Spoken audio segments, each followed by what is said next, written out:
आरती Maharashtra express news मध्ये आपले स्वागत। तर पाहूया आजच्या काही विशेष घडामोडी। राज्याचे कॅबिनेट मंत्री आणि महाराष्ट्र विधानसभेचे सदस्य व भाजपाचे आक्रमक नेते नितेश राणे यांनी पत्रकारांच्या विचारलेल्या प्रश्नावर सरळ उत्तर न देता उलट पत्रकारांवरच बरसले। आपल्या हिंदुत्ववादी भूमिकेमुळे आणि टीकेमुळे सतत चर्चेत असणारे नितेश राणे हे पत्रकारांनी विचारलेल्या प्रश्नांवर संतापले व उलट पत्रकारांना धारेवर धरण्याचा प्रयत्न केला। नाशिक मधला भोंदू बाबा अशोक खरात याच्याबद्दल पत्रकारांनी प्रश्न विचारले असता नितेश राणे म्हणाले की मुख्यमंत्री देवेंद्र फडणवीस आवाहन केले होते की अशा कुठल्याही महिलांना मुलींना कोणत्याही प्रकारचा त्रास झाला असेल तर त्यांनी सरकार म्हणून आमच्याशी संपर्क साधावा, जेणेकरून आम्ही या पीडितांना मदत करू शकू। नाहीतर प्रत्येक धर्मामध्ये असे सडके आंबे असतातच। उदाहरणार्थ ख्रिश्चन मिशनरी, मुल्ला मौलवी हे धर्माला खराब करत असतात। हिंदू समाजामध्ये असे एक दोन क्वचित निघतातच। तसेही त्यांना आणि हिंदू धर्माचा काही संबंध नाही। सोशल मीडियावर तुम्ही असाल, पडळकर असतील, लांडगे असतील, त्यांना टार्गेट केले जात आहे की या खराच्या संदर्भात तुम्ही कोठेही बोलताना दिसले नाही। त्यावर नितेश राणे यांनी आक्रमक होत उलट पत्रकारांना प्रश्न केला की काय करायला पाहिजे, आम्हाला तुमचा प्रश्न कळला नाही असे बोलून आडेवेडे घेण्याचा प्रयत्न केला।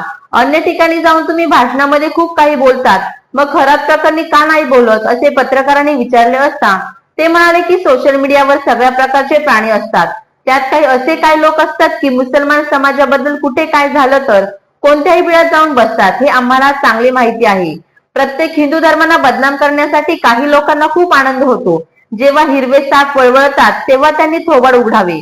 जेव्हा पत्रकारांनी विचारले खरात सोबत अनेक नेते मंडळींचे फोटो आहेत, जसे की अमित शहा असे बोलतात, पत्रकारांचे बोलणे थांबून ते म्हणाले हो उद्धव ठाकरे आहेत, मिलिंद नार्वेकर आहेत, सगळ्यांची नावे घे ना, फक्त विशिष्ट नावच का घेतोयस तू। अशा प्रकारे शिवसेना प्रमुख उद्धव ठाकरे यांना सुद्धा टोला लागावत उपहासात्मक बोलून हसत निघून गेले। असे बोलून पत्रकारांच्या प्रश्न स्पष्ट उत्तर न देता प्रश्नाला बगल दिले।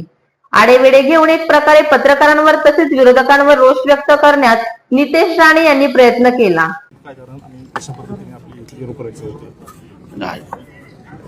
राज्यामध्ये आणि देशामध्ये हिंदू संमेलनाचं आयोजन होत आहे आणि पुरं हिंदू समाजाला एकत्र आणणं आणि राष्ट्रीय स्वयंसंघाच्या जन्मशताब्दी वर्षाच्या निमित्ताने अशा हिंदू संमेलन सगळीकडे होत आहेत आणि तिथे आम्ही एक हिंदू म्हणून तिथे उपस्थित राहून या हिंदू राष्ट्राला अजून भक्कम करण्याच्या दृष्टिकोनातून आम्ही सगळेजण एकत्र येतो। सर, अशोक खरातांचं प्रकरण जे आहे आता वेगळंच वळण घ्यावं लागले। आता येताना पाहिलं होते रुपाली चाकणकरांचा राजीनामा झाला। आता कसं पाहता याच्याकडे कित्येक महिला त्या ठिकाणी पीडित म्हणून बोलतोय, जसं आमच्या आदरणीय मुख्यमंत्री साहेबांनी आवाहन केलेलं आहे अशा कुठल्याही माता भगिनींना त्या संदर्भात अगर काही त्रास झाला असेल तर त्यांनी सरकार म्हणून आमच्याशी संपर्क साधावा, जेणेकरून आम्ही त्यांना मदत करू शकतो। आता प्रत्येक धर्मामध्ये असे सडके आंबे असतात, ख्रिश्चन मिशनरी आहेत, किती मौलवी धर्माला खराबच करतात। हिंदू समाजामध्ये असे एक दोनच सध्या क्वचित निघतात आणि त्यांचा आणि त्याचा हिंदू धर्माचा काही संबंध पण नाही। आणि म्हणून ह्या निमित्ताने मी एवढंच सांगेन की सरकार म्हणून आम्ही त्या सगळ्या भगिनींच्या बरोबर आहोत। कोणीही ज्यांच्यावर अन्याय झाला त्यांच्या पाठीशी उभं राहण्याचं काम आदरणीय देवेंद्र फडणवीस साहेब आणि आमचं महायुतीचं सरकार करणार आहे। सोशल मीडियावर तुम्हाला टार्गेट केलं जाते, तुम्ही असताल, पडळकर असताल किंवा लांडगे असताल काय की कुठे या संदर्भात तुम्ही आले नाही पुढे आंदोलन पुढे यायचंय? सोशल मीडियावर काय करायला पाहिजे? नाही काय करायला पाहिजे? सोशल मीडियावर टार्गेट केलं जातं तुम्हाला नाही काय की कुठे गेले आता तुम्ही, कुठं हिंदू कुठे गेल्यामुळे पिंपरी चिंचवडला आहे म्हणजे काय?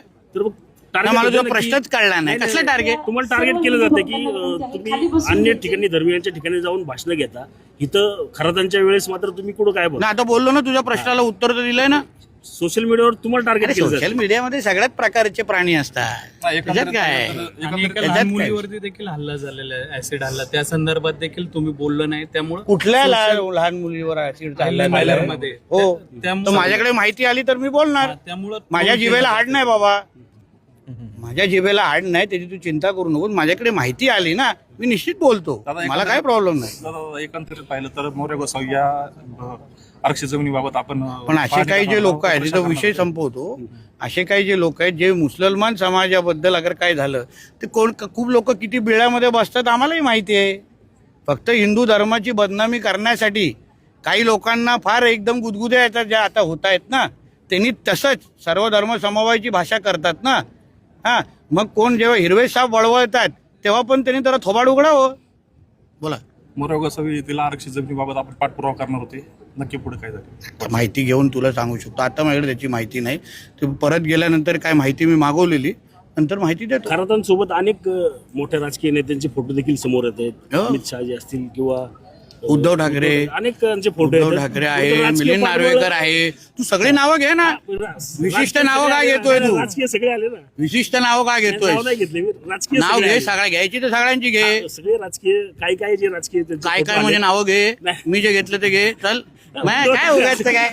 कसं पाहता? काही लोक महाराष्ट्राबद्दल चुकीचं वक्तव्य तर या होत्या शहरातील महत्त्वाच्या ठळक घडामोडी. अशाच काही नवनवीन घडामोडी पाहण्यासाठी आमच्या चॅनलला लाईक करा, शेअर करा, सबस्क्राईब करा आणि बेल आयकॉन दाबायला विसरू नका. धन्यवाद.